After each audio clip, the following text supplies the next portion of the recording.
ready to do life and business on your terms and truly live your big ticket life.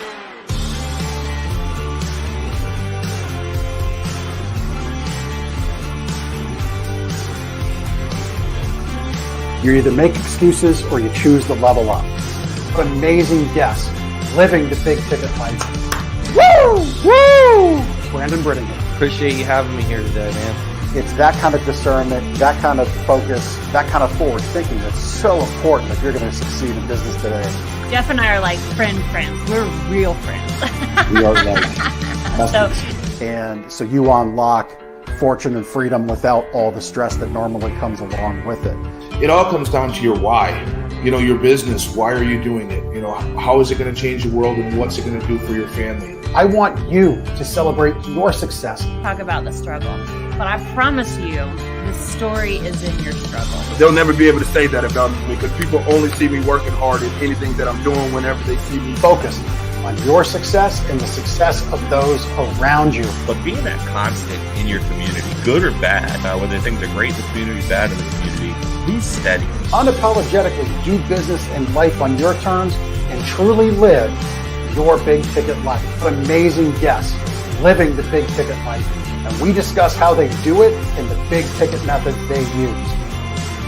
The things that make your life successful so you do life and business on your terms. In and of itself, the only limitations that we really have on ourselves is the ones that we allow to be put on ourselves. And most people don't look at it in that perspective.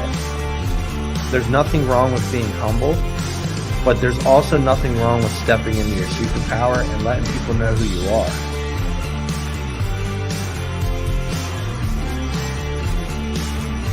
Get ready to do life and business on your terms and truly live your big ticket life.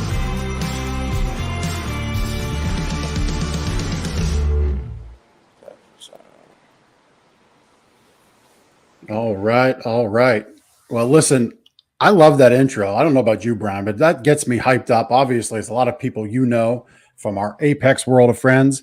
I'm happy to have DrB, Bryan Hawley on the show today. We're going to be talking about matching skills for success because this is something that I've gotten tuned into real heavily in the last, 6 to 8 weeks in my business here in the big ticket life business. And it's just unlocked a whole lot. So DrB, Bryan, welcome to the show.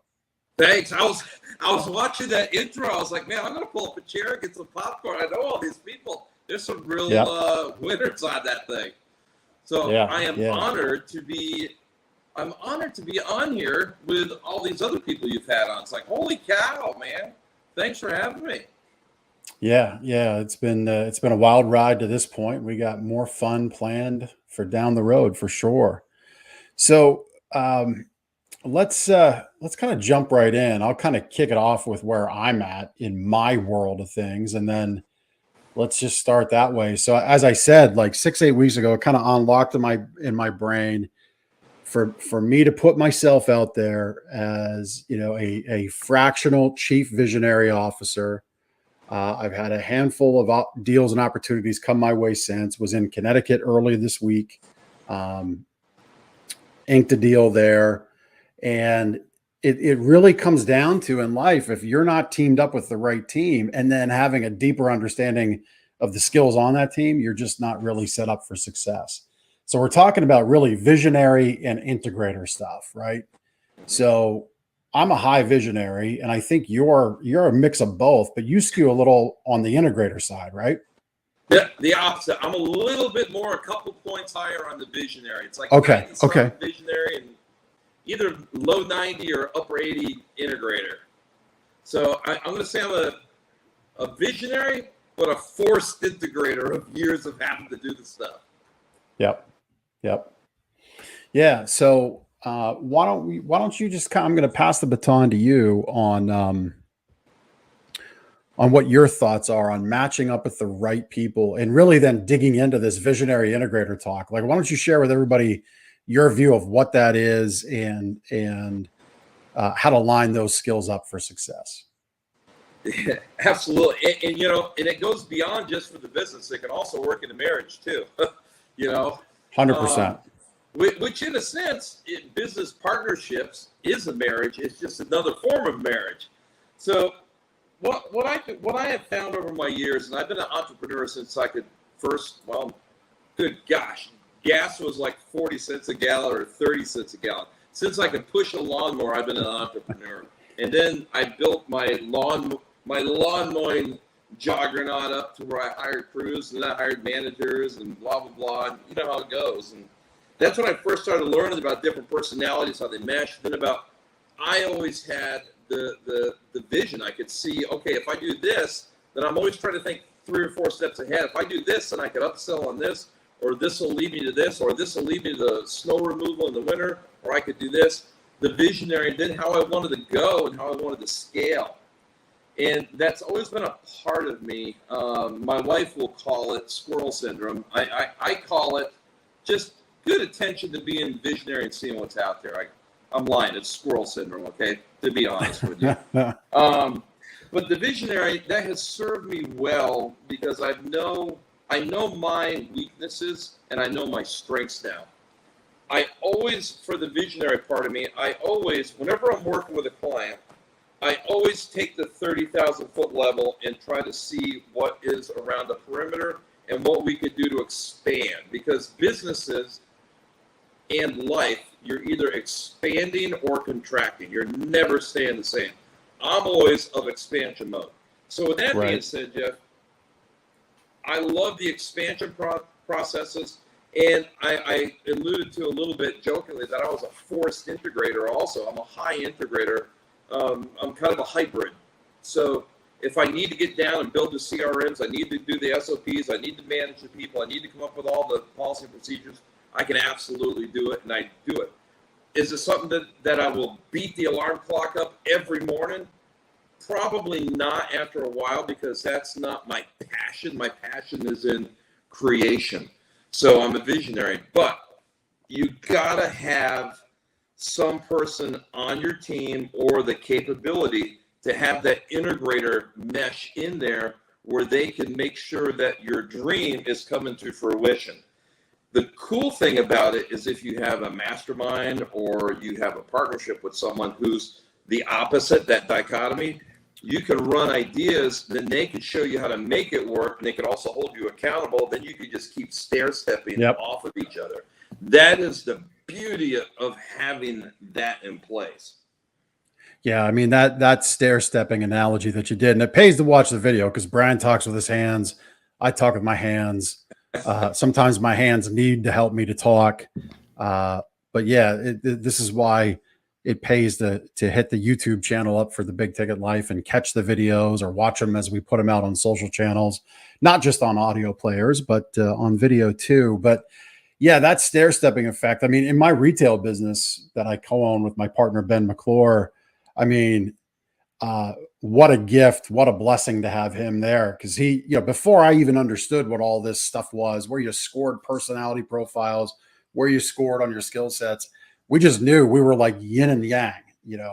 We're our each other's respective business spouses, if you will. And I've often joked it would be harder to end my business partnership than it would be to end a marriage, right? Because you're contractually, you've got vendor agreements, you got leases, all these things that are just so entangled.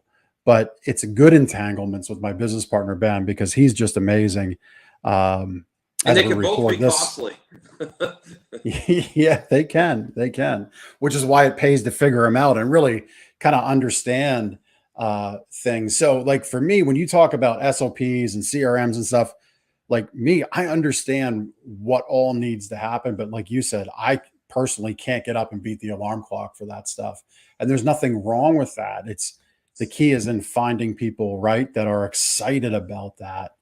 So I guess let's talk about, for people listening and watching, like, how do you go find people that are excited for the things that you find like just awful, that you like rather kind of like, like honestly, like clicking my day away inside of a CRM, I'd rather take a tack hammer to the forehead than do that. It was, but believe me when I say I can structure them with the best of them. I know the modalities. I know what can be done, and I'll challenge what hasn't been done. But doing it, no way. So your tips on how to find those people and bring them together. Well, the first thing I got to say is know thyself. You got to know what you are before you know what you need and where you're going to be going with your company. So if you're the integrator, there's a ratio of 4-to-1 on average. So you got 4 visionaries to 1 integrator that's out in the consumer employment, workplace, and everything else. And you can even hire them directly or do a fractional CFO or a CEO contract with them. So if you don't want to hire them full time. But one of the best ways that I have done is built my business. And again, that's why I say I'm kind of a hybrid, because it's not where you can just go on Indeed or Wise Hire and say, hey, I want an integrator. You could. That would be a great job title, and you'll probably get some applications. But you also can get one that fits the profile of, say, an integrator or a visionary, whichever you need. But then it goes beyond that, in my opinion. I could be the visionary in my company, and I could go on Wise Hire Indeed and say, I'm looking for a CEO, an integrator, blah, blah, blah, to come join my ranks. I may get 10 or 15 of them that apply they can take the standardized test that says, yep, you're an integrator. But when I meet them, my energy has to work with them. They have to still jive with my personality. Their core values have to fit my core values and the core values I have in my company. So it goes beyond just the initial screening of a profile, but that's the beginning, in my opinion. If I shake someone's hand, man or woman, that tells me a lot about them. I got to be honest. And if I get the heebie-jeebies, but on their resume and everything, they fit perfect, I'm not going to hire them. I'm not going to work with them. On the other hand, I've done deals, and you know this, Jeff, on a handshake with people and built businesses and go forward with plans just because I felt it here. And that means a lot to me.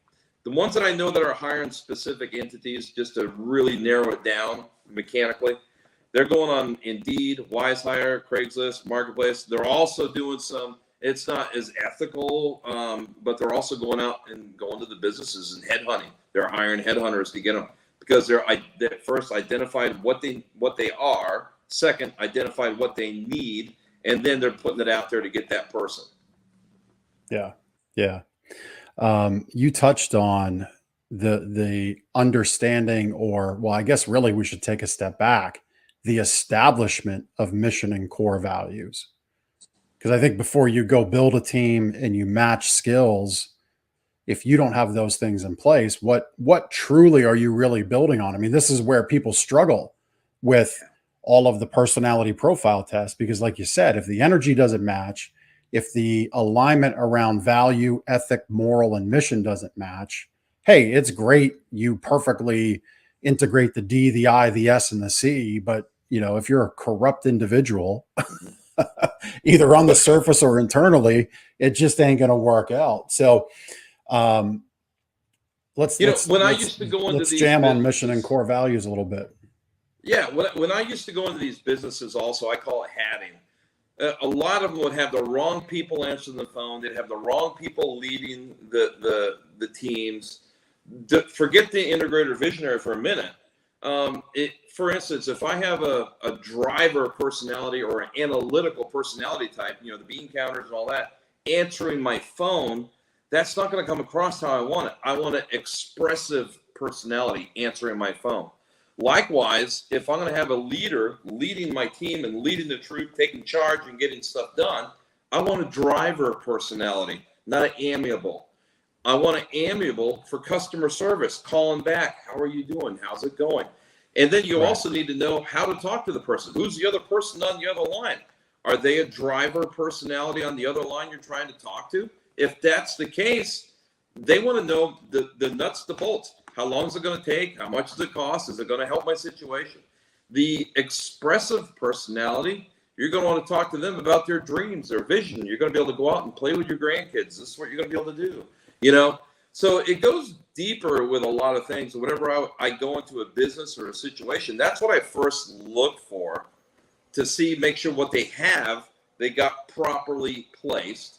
And then number two, then I look at the core values And then we'll look to make sure all the inmates in the asylum fit the core values. Otherwise, the inmates will be running the asylum. And then third, what I do is look to see what gaps based on, we do a gap analysis, where we are now, where we want to go, and then what's it going to take to get there? Can we do it with our team? Do we need to modify and restructure our team? If that won't get it, then we need to hire a visionary fractional CFO. Then we start plugging the holes. And then after that, the fourth step is managing it, making sure everybody can play on the same team and everybody knows the goal and the direction we're going. Yeah. Yeah. Speak to, so I'll step back from the question I was just going to ask. So really what you're talking about there, filling the gaps, hiring to where you're going to go, that is the Wayne Gretzky quote, right? Skate to where the puck is going to be, right? Yeah. And be willing to write that check. Our friend Brandon Brittingham, my fantastic producer, Chris Stone from castahead.net, who produces my show, put the intro together, does fantastic work, by the way. If you're looking for a podcast and you're listening, you should definitely reach out to him. He's in the show notes to contact him. But he ends my intro with Brandon's quote, "Nothing wrong with being humble, but there's also nothing wrong with your superpower, stepping into your superpower and letting people know about it." He stroked that big check. He's shared it with us in our groups and publicly. So I'm not sharing anything I shouldn't, but like, he wrote a big old check for, I believe it was a COO or a CFO, and just blew his company up in major positive ways. And it scared him, scared the bejesus out of him, right? To do so. But boy, what a game-changing thing. So that principle of moving, skating to where the puck is going to be, it's just not like a cool poster with Wayne Gretzky hockey player you put on your wall. It's like, this is a mantra. You got to live it if you want to explode in business. 100%. And I'm a firm believer of hiring the right people to where you want to be. And if you're a good entrepreneur and you're trying to join a company, you will even talk to the CEO, the powers that be, and show them what they need and create a space for yourself based on where the company wants to go. So many people hire for the dollar they have now, for the things they have now. And like I said in the beginning, we either expand or we contract. We don't stay the same. So you got to hire in advance. That doesn't mean you go off and spend all your budget, because there is a thing such as overhead creep. We got to watch that as entrepreneurs and business owners. But you still want to forecast and map your plan, plan your work, and work your plan. That's what you got to do, day in, day out. Yeah, 100%. So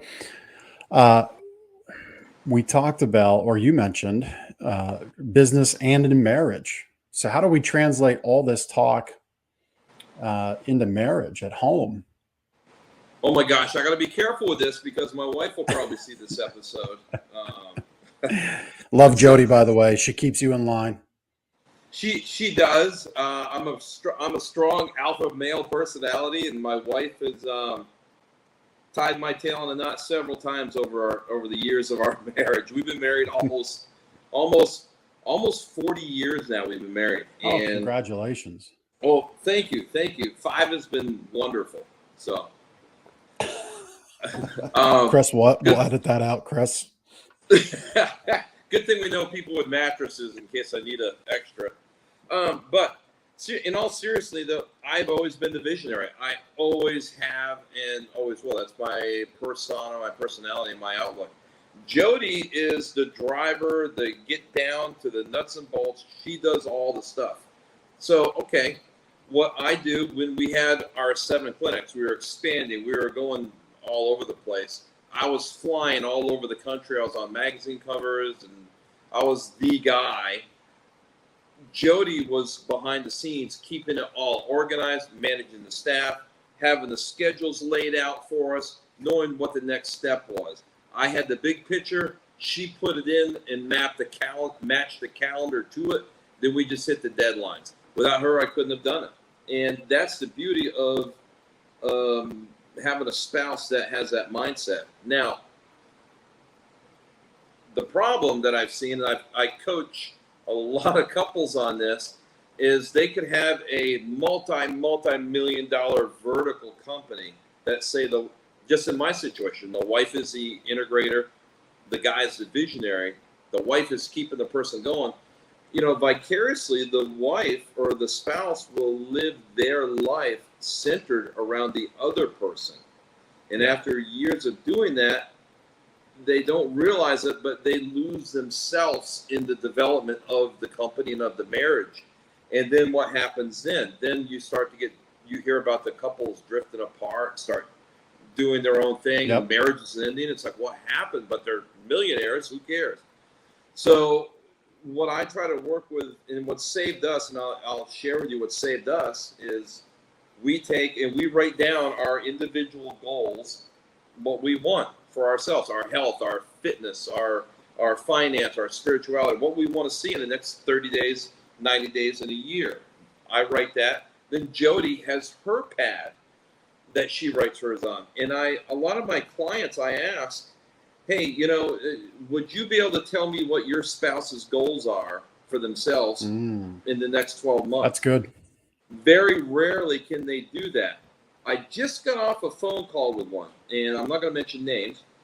I said, can you tell me what his are the next 12 months? And she said, oh, yeah, I can. I said, can he tell me yours? And she said, oh, hell no. I said, okay, then you're living your life around and through him. You forgot who that little girl was. You need to rediscover that girl, that passion, who you wanted to be, because you're here with a gift. And that gift is in that little girl. You're living it through him. You both can develop. So we have our own separate goals. But then what's kept us strong, Jeff, is once a month we get away. We'll do an Airbnb. We'll do something just to get away out of our element. And we will do a couple's goal. Then every month we get away and we revise, we modify, we gut check on our couple's goals together. How many houses do we want to buy by the end of the year? What do we want to do in our fitness? What do we want to do for our grandkids? And we make sure that we live and die by that as a couple. That way we grow individual and we grow as a couple. That has been one of our biggest secrets to our almost 40-year marriage. Kind of sounds like one of those KPI meetings in business in a boardroom. It kind of does. Right? It's right. I mean, it's kind of funny how it's the same kind of structure, but and I love what you're saying about, the spouse lives through the visionary or the leader person in the relationship. I mean, my marriage early on, we're celebrating 20 years this summer, next month, actually. And congrats. Yeah, thank you. I mean, for folks my age, that's not common, unfortunately. My generation is more like, we kind of, some of us treat marriage like we treat owning cars, about one every 5 years, right? It's a throwaway generation sometimes. Yeah, it can be sad, but not in this house. But look, we're certainly far from perfect. And early on, to that comment about where are the goals? How do you match up the goals? I mean, in 2005, my wife could tell you exactly what my goals were, but I didn't know what hers were. And then when it hit the fan and we had that meeting, it was, don't you see what I'm doing? And she says, no, I see what you're doing. It's just not what we're doing. And 100%. And that was that. This eliminates a lot of, well, you don't see what I'm doing at home. You don't appreciate me. Or, hey, it's Friday night. I want to go out, but you're exhausted. Why? Why won't you take me out? Or, it eliminates a lot of that if you guys stay on the same page. And I see that in business also.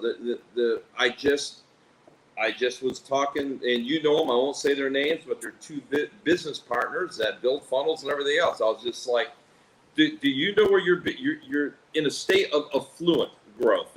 There's power phase, there's normal phase, there's danger phase. They're in a state of affluent growth in their business. Meaning, for those of you guys that don't know that, it's a sudden influx of business, and you're sucking water through the fire hydrant because customers, money, everything's coming in. And I told them, I said, that's a beautiful stage, but it's also the most dangerous stage, because that's when implosion begins. Because if you don't have the systems, the processes, and the right people, you will start imploding, and you can implode and kill a business faster than any other phase in that phase. I said, so what you guys need to do is make sure you got all the systems in place, know who and what's handling, get your org board based on your personalities and the different skill sets. And then you're in this phase, you're getting all this money coming in and customers. Where are you going to be in 6 months? Where do you want to be in 90 days? Where do you want to be in 12 months? Both partners need to know this and dial this in, then work together, just like in a marriage. Yeah. Yeah, no, 100%. And I've found, in those growth modes, I've found the way to, kind of build buy-in and build acceptance to the processes that need to happen and need to change, right? Because let's face it, when you've got people on your team, AKA employees, right? I like to say on my team because they are my team, because I don't do anything I do without a team around me. In my journal this morning, that was my G-Code journal. That was one of the things I was grateful for, my teams. And because I don't get anything done without them, that's for sure. But I had a conversation yesterday, and it kind of started off on the wrong foot about how we're adding on in making sure our customers are investing in the whole system in the retail mattress store, the pillows, the sheets, the protectors, because it's all important. It's not meant to be a money grab. It is an important part of the experience. And we at minimum owe it to our customers to have them understand that. And the reality is our team's doing a good job, but we were doing a good job in spite of the process getting a little sloppy. So they really were digging down deep. And then here I come just throwing dirt on top of them. Yeah. Right. And I had to take a step back. And my sales manager, I pulled him aside afterwards. I said, hey, thanks for pushing back on me. You stuck up for your guys, because here I come kind of like the general in the army, if you will, down on the, I don't know what the next level down is. And he's like, hey man, we're taking shrapnel for you. Right. And so my sales manager says, hey, if you just read the report I sent this morning, which I know you probably didn't get to yet, you'll see our numbers are actually up. He said, but I hear what you're saying and it's been on my mind. So let's talk about it right now. So we dug in, and everybody's very excited about what we put together. But it's like that growth, things kind of do fall by the wayside. So you got to bring them back in. Right. And that's also to do with integrity. The undercurrent on this is integrity and core values. So if the leader is getting outside, or they're dumping stuff on that the other crews are like, hey, wait a minute, we're doing that. It's also integrous of the leader of that to go to the main leader and say, hey, you're dumping this on this. Let's do this. Let's talk about this. Because we are, first of all, we are all human. We have that in common, no matter what you're doing, and you rely on your team. And it's integrity it's equal onus. The leader has to have integrity toward their team, and the leader of the team has to have integrity enough to be able to call the other leader out on the side and say, hey, are we doing this the way this? Because what about this? And are you recognizing this?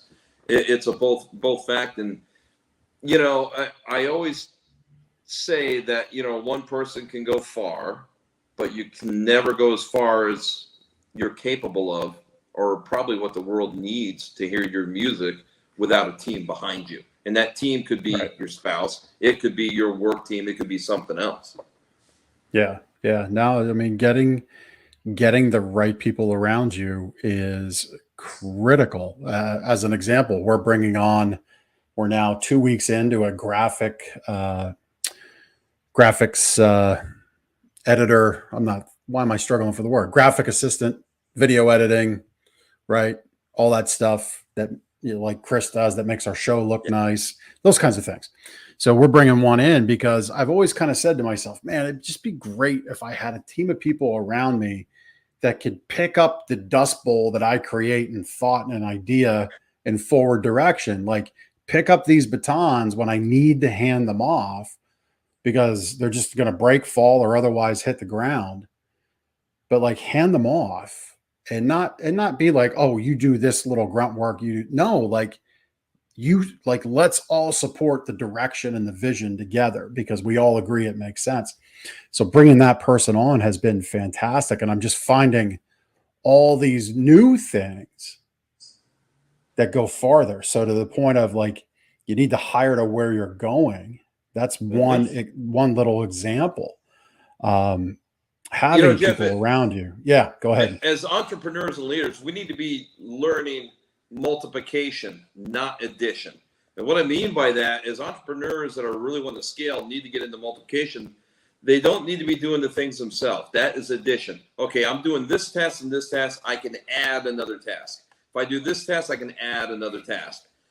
That's addition. You'll never get any place. The society and technology and the way the world moves will outpace you fast, and you'll get burnout. We need to be doing multiplication. Here's where I want to go. I need to have this person, this person, this person. Now I just multiplied my efforts, and I'm getting farther down the road a lot faster. So as CEOs, if we can think in terms of multiplication, even 1,000x, think of multiplication terms and apply that to our business, that is going to make, that's going to make all the difference in the world. And the only issue that I see, and I've walked some clients through it, is whenever they do that, they get that mastered, but they don't know how to steer it or apply brakes when they go around curves, meaning markets change, they can't pivot. That's where you got to have some driver in the seat that can see that visionary needs to be there and have the integrator with them to show how it works. That's where that partnership comes back full circle into that when you're doing that. Yeah.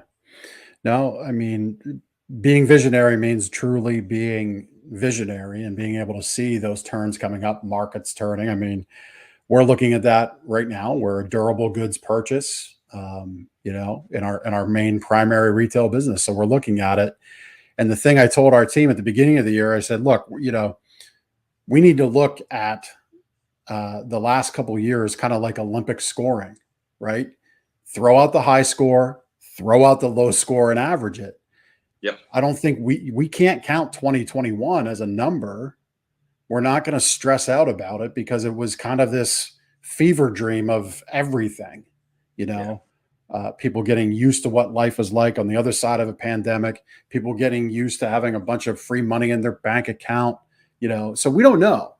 But I said, here's what we do know. If we follow our process, if we stay committed to our mission of changing the way people feel about mattress stores, right? Mm-hmm. That guides everything. I mean, if you think about that simple mission statement, it guides everything. It guides how you greet somebody when they walk in your store. It guides me when I leave the day after we're recording this episode. When I leave to go to our industry's trade show, it's going to guide the vendors and the partners I set up with. Because if I go and just pick what everybody else has, I ain't changing the way anybody feels about my store. I'm just changing the other options they have. I'm adding myself to the list of places they can go, right? So committing to that mission, changing the way people feel about mattress stores really does guide what we do. So having that clarity is helpful and it transcends. How are some ways that you've seen people dig into a mission in the couple examples I just gave? A couple of things, and Stuman and some other people in the groups that we're in, they say no matter what the other outside world doing, we still keep going ahead and keep winning. Is their slogan, meaning you still do the work no matter what, whether there's a check there for employees, whatever you want to call it. There's handouts, there's people, there's catastrophes, there's fear, all of that. There 10% is really reality, 90% is perception of the crap that you hear out there. So if you don't buy into all that, you just keep doing the work, you're going to outpace everybody else. Then when things do clear, I call it driving through the smoke. When you drive through the smoke, you're still going to be the leader. You're still going to be doing it. The other thing that I preach to businesses is called service versus service excellence. You're old enough, Jeff, that, when we were kids, you would pull in, the example I always use, you pull into a gas station years ago, they had that little black tube in the parking lot. When you go over, the bell rings, ding, ding. And the service guy would come out. He used to check the air pressure in the tires. He'd pump your gas. He'd clean your window. Service excellence. Now they could care if you're there. You're talking to a machine. You go through a drive-through window at a burger place or whatever, and they're rude. That you're you're nothing. You're just a number. Gerber's E-Myth, be 10% better. If people in businesses just did things, whether it's a pandemic or not, they kept their nose down, they kept doing what they're doing, and they just did service excellence. Just 10% better than everybody else that's doing, just did that little bit, they would be the one to go to, that everybody would return to, not so much because they're that good, it's because nobody else is doing it. Yeah. Yeah. I mean, we, to close the loop on 21 and 22 in the retail business I own, we grew first half of this year. Fantastic. I rode every week like Seabiscuit, guiding the team. You better believe it. Every week, and I continue to do so. And we've given up a little ground this month, but we've given up a little ground. We've also been doing this store remodel and this repaint. And I took that pivot. I love your analogy of driving through the smoke, right? Like, as long as you trust in what you do is really good, close your eyes and drive through the smoke. Yeah.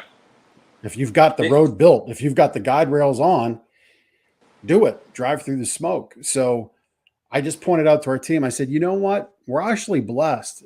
It's been really freaking hot and nobody wants to be outside. Like, across the street at the major shopping hub, we're across from the major shopping mall in our county. I mean, it's like a ghost town. It looks like April of 2020 over there, because the heat is just oppressive in our part of the world, which it is mostly everywhere right now.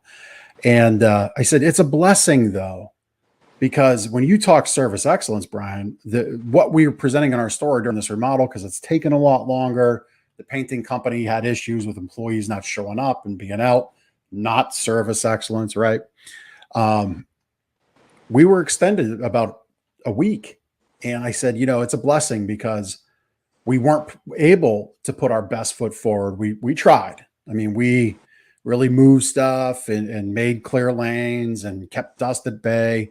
We worked with what we had, but it's a real blessing. And man, when we turn back on, because sure as sun will go down tonight, it'll come up tomorrow, it's going to snap and people will be back out.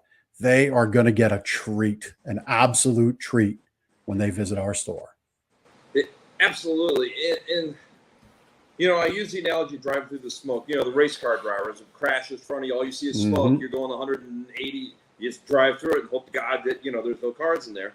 So when we go through the smoke, that also goes for our personal lives. I'm doing a program right now called 75 Hard. I'm not promoting it. I'm not doing anything. I'm just saying what I'm doing. And it's a 2 workout a day thing. And, you can Google it. But there's days that I don't want to do the stuff, but I know that I got to do it. And the force of average, the world, the universe, whatever you have, sometimes it conspires against you where your car will break down, something will happen, the internet don't work, time zones for different things. There's a million things that can pile on, but you got to trust the situation. I call that smoke. Yeah. I'm always driving through the smoke no matter what. And I think the thing that does it, I know where I want to be. Like we talked in the very beginning, I have my goals on my map of where I want to be. At the end of the week, I monitor it daily, and end of the month, end of the year, and I break it down to, like Andy says in of First Form, Andy Friselis, the 5 daily tasks. So whatever my goal is for that week, I got to get those 5 daily tasks. So I know if I'm surrounded by smoke, my mission is to not worry about the smoke, but am I getting my 5 daily tasks that I got to do that's going to move my needle toward the end of the goal of that week to get me to my goal. If I don't do those, then I got to analyze why didn't it, and I learn from it. I never fail. I either learn or I win. And I think that's the mindset most people have to have. Yeah. I mean, to expand on this, you call it smoke. You said force of average. That's one of Ron Stewman's key terms that I guess he coined. Certainly uses it and puts a lot of amplification behind it on his channels. Murphy's Law, some people might call it. No matter what you call it, I think you keep it at bay with consistency. You said your 5 daily tasks. I've got the Strides app on my phone. I have 17 things every day that I need to get done. One of them, by the way, Blue Cup brother checking in. Did you notice? I see that. We're both drinking our water. This one will mark a full gallon for me today. Side note, I got to drink 5 of these a day, and I got my gallon. This is number 4. So at my age, probably TMI, but at my age, if I go too far in the afternoon, evening, I'm up half the night peeing. So early in the morning. Yep, me too. But no, for me, it's those things. And when I get a little delayed, I've been doing this now, that app, I've been practicing these habits for years, but organizing myself and really managing myself better. And that's, I think, what we're really talking about here. Managing myself better through that app. When I get out of the gate and I'm whipping on that app, I'm riding it like Seabiscuit, the day is awesome. Just awesome. No smoke, no force of average, no Murphy's Law, right? And I think these things, they creep in. The universe is powerful and weird at the same time. Like, if it's like, oh, you know what, Brian, Jeff, you guys are a little off. I'm going to give you something. I'm just going to give you this little test. I'm going to drop it in your lap and see how you handle it. But if you're busy being productive, busy managing yourself, leading yourself, those around you, I think that smoke is just a haze, or it might just go away. What do you think? I mean, do you see that? Does that happen to you? 100%. And I do know, because I used to drive souped up cars, 800 horsepower plus with carbon fiber bodies. And I know when I'm zipping around doing faster than I should be doing, if I'm looking at the obstacles on the road, if I'm looking at the turn really close to me and I'm focusing on that, I'm not going to get through it. I'm not going to get by it. So yeah, if I'm on point, on task with the mission of the day, the smoke is just like a minor haze. It just goes right by me. The other thing, what really clicked to me, I was talking with one of my mentors years ago, and I said, man, why is there always an obstacle? Can't it be a little easier? You know, what the hell, man? And he's like, you know, a couple of things. He said, if you were the universe and you had a child and you wanted them to do a certain task, would you just give them anything and everything? Do you give your child every single thing they want? Because what happens is you spoil the child. They don't appreciate it.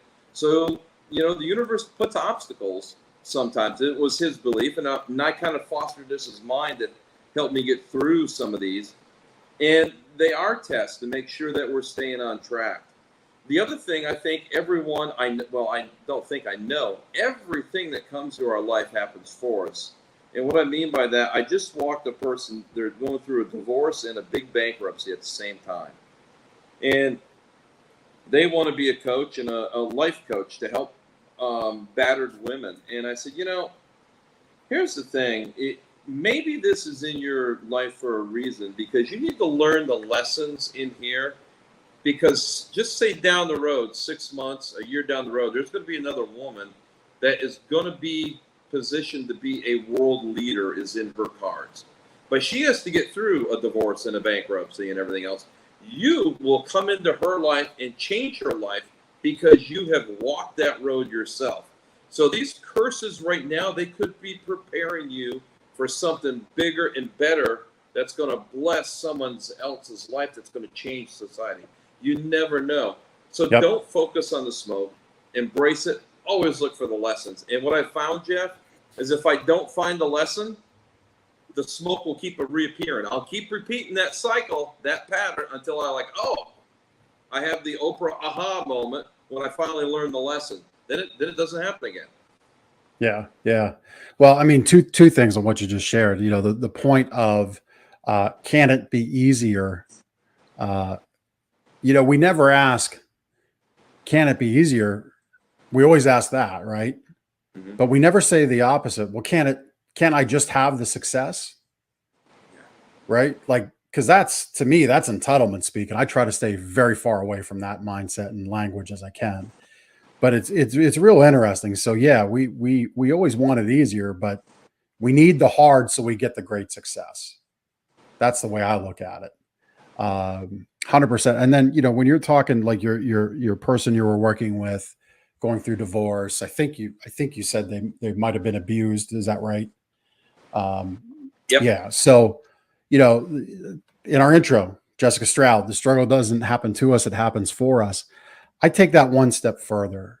I've come around here the last 6-8 months that sometimes this evil stuff that happens to us, I think is put in our plate, put on our shoulders, because our creator, whoever that person may be that you believe in, sees in us that we've got the shoulders, we've got the spine, we've got the muscles, we've got the mental capacity to lift it up, take it in, spit it out positive. That's the way I look at it. And since coming to that realization, life's real different and it's real positive. I was talking to a woman that she has imposter syndrome, and imposter syndrome, for those of you that don't know what it is, it's basically you think, well, why would they want to talk to me? Why would they want to hear what I got to say? It's imposter syndrome. I told her, I said, listen, you're suffering from imposter syndrome that I've seen over my years. What causes it is you've fought and ground. You're a 18-year overnight success. You've built your way to the top. So you haven't seen all the development and all the things that you've been going through. But on the other hand, some of them that just say they'll overnight cryptocurrency multimillionaire, boom, next thing they're this. A lot of the ones that get success fast and they do this, the majority of them that I've talked with, interviewed, and coached with, they don't suffer imposter syndrome. They're like, yeah, I'm the guru of this. I just did this. And it was fast. The ones that have imposter syndrome, they're always gut checking themselves. They're not the imposters. They've failed, they've fallen, they've got back up, they've helped people. Those things is the quality over time. So they have the imposter syndrome. And that is something that a lot of people mistake, to be honest. And they follow the one that got rich overnight, which is a vast mistake. The other thing that I tell them is you mentioned about going on and doing things. You get the idea. The universe puts the idea in. I'm telling them, listen, if the universe has commissioned you with an idea and you go share it with someone else and they poo-poo on that idea, that doesn't mean that idea is wrong. That means that idea was given to you because you got that gift, that talent, that thing in your heart, that you're the one that's being commissioned to carry this out, not them. Yep. They will not see it. So now it's your obligation to carry this out and have faith that it will be manifested to you. So you've got to carry that out and don't waver on that task. If you do, then you're not only letting yourself down, you could be letting someone else down the road that needs to follow in your footsteps. Yep. The universe, it's a chain reaction. So follow it. If you're given the idea, make it happen. Well, and to add on that, we're given these ideas, these moments of inspiration. I think individually, we all earn the right to say we're great, but that greatness is bestowed on us at first, and we build on it. But if we ignore these ideas and we let one person, crap all over it and it stops, maybe those ideas will just stop coming to us. Right. Absolutely. So we need to respect that and take it like it's a bowl of gold or a stack of $1 million $1 bills, whatever you want to put in your mind. Like, care for it like an infant, bring it forth, raise it up, and put it out to the world. We owe that. We owe that to whatever is giving us these moments of inspiration, these ideas, these opportunities. We owe it because they can build great things for everybody around us. And as well as I do, Jeff, it's the small things. If you take on the mantle of the task, and it's not going to be an overnight thing, it's called doing the small wins daily, doing the grind daily that no one likes to do, the not fun stuff. And that is called grit. Grit is faith manifested into action. Grit is faith manifested into action. You got to have faith at the end of the tunnel. So you got to just keep grinding away. That's what grit is. A lot of people that I've seen, they don't have the grit to keep going. They have these big hairy ass goals, but their actions don't match what the goals are. They keep doing the same old mundane average actions, getting the same things. They're afraid of grit. They're afraid to take the mantle and act on faith. You got to keep pushing. Yeah. Well, it's become so easy with our society to flash the BHAG, right? Like flash the car, flash the house. Here it is, an Airbnb you rented for the weekend. 100%. You don't own it. You rented that Lambo for 2 hours in Las Vegas and drove it way away from the strip, so nobody knew what you were really doing. Yes. Things like that. Yeah. Now the grit thing, go out there and get your grit on. I think that's a great place to kind of wrap up our time for this episode, man. I've loved our time together, Bryan. I've loved getting to know you. We're doing business together in multiple ways. We got one of those intertangled relationships, which is all good stuff. So, man, I've loved our time together. Thank you for stopping by the show and giving your time, pouring into our people that listen and watch. I'd love for you to continue to check out the Big Ticket Life.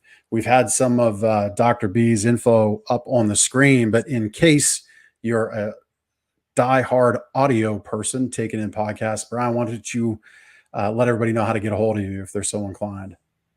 Absolutely. First of all, find me on Facebook, DM me, DM you.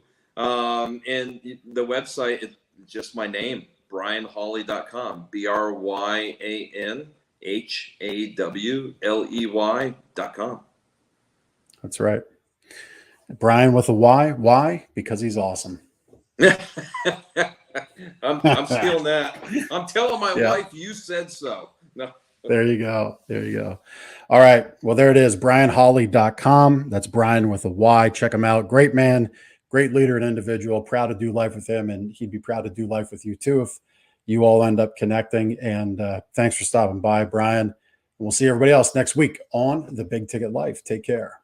Thank you so much for taking the time to listen to this episode of The Big Ticket Life.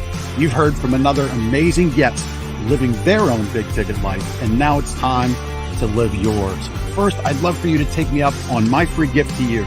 Claim your gift at gift.thebigticketlife.live. That's gift.thebigticketlife.live. See, all your life you've been told what is and what isn't possible by the loudest voices from the cheapest seats. It's time to finally do life and business on your terms. Sure, you've heard similar things, but without clarity on what can be done, it's easy to have your customers, employees, maybe even partners, and your spouse keep you from truly living a big ticket life. My big ticket methods shift you into that investor seat in your business, away from commodity and away from competition, into a market of one, so you can finally live your own big ticket life.